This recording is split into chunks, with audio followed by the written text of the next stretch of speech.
Have you ever been in a life crisis where something traumatic has happened in your life and you're in so much pain? Like I was recently last week when my son was brutally beaten. I have a handicapped invalid son who lost big chunks of his brain when he got meningitis at age 4. He was hospitalized for 2 years, and he has very little mentality, more like a 1.5 to a 2-year-old mentality. And he needs 24/7 care. And the place that was taking care of him, the staff member brutally beat him. During this time, no one reached out for me. No one was there for me.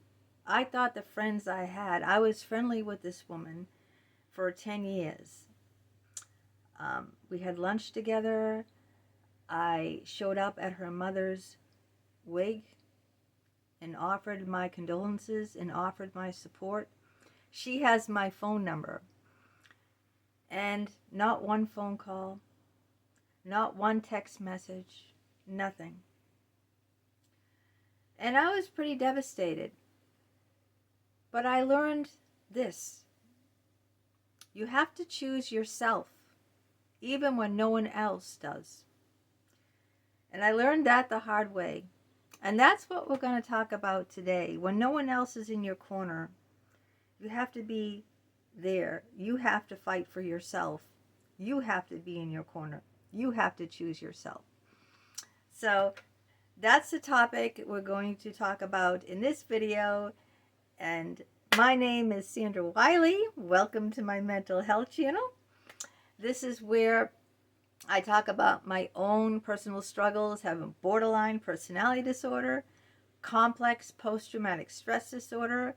I talk about anxiety and depression. I talk about narcissism and my narcissistic mother that abused me and my schizophrenic father. I wrote a childhood memoir, Life with My Schizophrenic Father, here.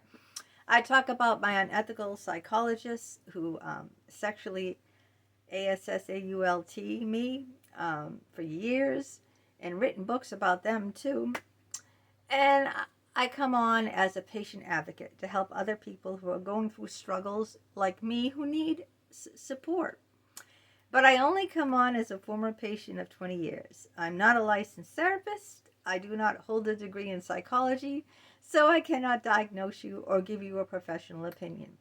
And all I ask of you in return is your kindness, respect, and now honesty. Please be honest. It's very important. It's just as important as kindness and respect.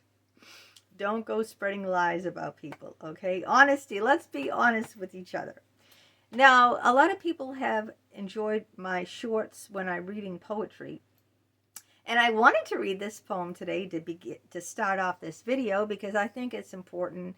It's an important poem about choosing yourself, building your own resistance, building yourself up. It's called She Has a Pocket. She has a pocket of orange butterflies that lies hidden in the depths of her dress. They cannot flap their wings. They hang loose as strings, unraveling. They build a nest in her breast. She has a pocket of tears that she ears in the morning before the sun rises. Before she paints her eyes in black, she puts them back in like pencils in a tin. She has a pocket of smiles she takes out once in a while. So folks do not ask. It's part of her mask. She has a pocket of dreams no one has seen, stitched in her favorite color of red that she wears every night to bed. It's only a pocket, and the pocket is small. She scrawls out her dreams on a napkin, folds the paper to look at later. I got good reviews on that because I've joined poetry groups. All Poetry is one of the groups that I've joined, and let's see what other ones. I think that this one is all poetry, and this one is hello poetry. Hello poetry. And I've been in those groups for years. I also published online to Oddball magazine, and if you're interested in any of my poetry, my recent poetry book is this, Inside My Holes. Can you see that? That's my recent poetry book right here. And there's my picture. It might be a little glaring, you know. It says, Sandra has been through so much and she is healing herself. Her conversational style is almost post-coital. Poignant, heartfelt, funny, and deeply insightful. I appreciate her honesty. There is something heroic about this woman. She is a force in nature, unashamed and proud. I find her authentic and I really like her work a lot. Totally recommend. After finishing this book, I feel like there is a piece of her in me. This was in 𝗤𝗵𝗂 𝗂𝗂𝗃. That was from someone who gave me a high praise on Amazon. So he wrote a recommendation for me, and that was what he wrote. These aren't my words. That's that man's words, okay? That's his review of my book. So if you're into reading poetry and you like what you hear, you can buy my poetry books. I have like 36 books out there on Amazon. The link to them are down below. So what do you do when no one is there for you, okay? The people you thought were your friends aren't really your friends, right?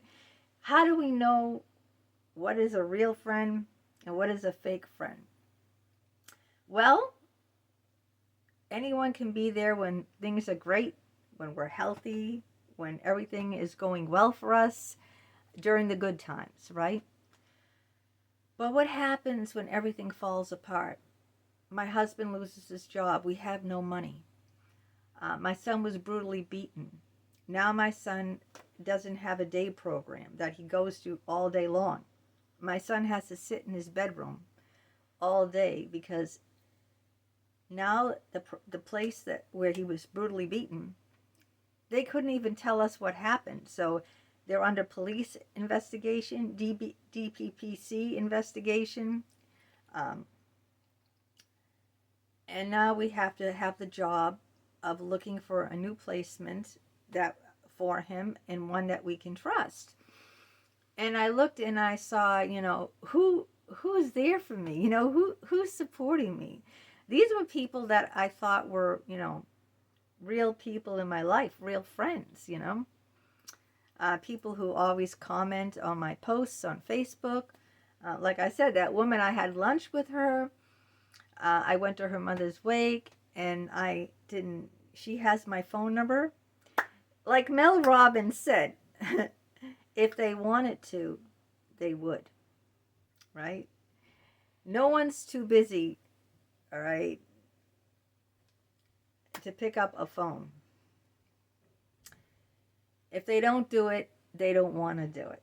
All right, I could pick up a phone. I could write a text message. How long does it take me to write a text message to someone? A minute or two? Like, how long does it take me? I have people emailing me, right? I give my email address, which is Leanne, LEEANN827@hotmail.com. That email address is down below in the description as well. And how long does it take to answer an email back, right? To read an email and answer an email back, it doesn't take much. So I learned that during this crisis that I'm in it all by myself. There is no one else here, okay? No one else to offer a hand to me. No one else is going to help me. No one else is even going to say, you know, except my subscribers. A lot of my subscribers have been very kind, and I want to thank you. A lot of my subscribers have bought me a cup of coffee to support my channel. And I have the link to buy me a cup of coffee down below too, if you want to help support my channel. But other than my subscribers, the people that live close to me, like in my, you know, within less than an hour's drive from my house, the people who I've been friends with or known for years since childhood, never reached out, you know. So I have to learn to choose myself even when no one else does. I have to put my health first. I have to take care of myself for my son, right? Because who's going to look out for my son? No one else is going to look out for my son. I had to take my son to the police station over an hour away, and I had to sit him down, and they had to take pictures of all the bruises on his body. They had to ask him questions, even though he really can't answer because he has no mentality. Otherwise, he could just, say what happened and report it himself. So I have to be the voice. I'm his legal guardian. I have to be the voice for my severely handicapped son. So I also have to be the voice for myself. I have to choose myself. I have to take good care of myself and protect myself. And really, a lot of people don't have that added, access to added help out there. They don't have anyone in their corner, So it's difficult. I'm not going to lie and say it's easy, right? It's difficult. It's added stress on me that I can't pick up the phone and call a girlfriend or a family member. I'm an only child, and my parents died back to back when I was 38 years old. I have no family out there. I have no one, absolutely no one. I have no friends. I had people I thought were friendly with me that turned out during this crisis to show their true colors. I did another video about that, true colors. But in the end, I only have myself to rely on. So I've got to be strong. I've got to take care of myself. I got to practice good meditation. There's all types of ways to meditate. You don't have to sit crisscross applesauce and go like this, hum, hum. You don't have to do that. How I meditate is I go outside into nature. That's how I meditate. If you want to close your eyes, and take deep breaths like this, if that's your way to meditate, that's fine. We all have different ways of meditating, but when I'm outside, that's when I feel calm and one with nature, and the stress just, peels off of me. So I always make it a point, every day to go outside, to get that sunshine on my face, to go out away from my house. I live in a very crowded street with a lot of very bad neighbors who don't respect me at all. And it's not, my home situation isn't good, it's bad. I'm in the middle of a crisis now, so I have to just look out for myself, because if I don't take care of myself, who's going to take care of my son? Who's going to look out for my son? So you have to choose yourself, okay? Even when no one else is choosing you, you have to choose yourself. You have to be your own best friend. And I always grew up being my own parent, because I had two mentally unstable parents, a narcissistic mother who used to beat me, belittle me, shame me, verbally abuse me, calling me horrific names, swears. F you. I did a whole video of why I'm glad my mother died. You can check that one out. And my father was, he left me when I was a little girl. He was in mental institutes because he's paranoid schizophrenia. That's the worst kind of mental illness there is out there. Remember the Unabomber that used to send bombs in the mail? He was a paranoid schizophrenic. So, yeah, it's difficult, Never had anyone growing up in my corner, never.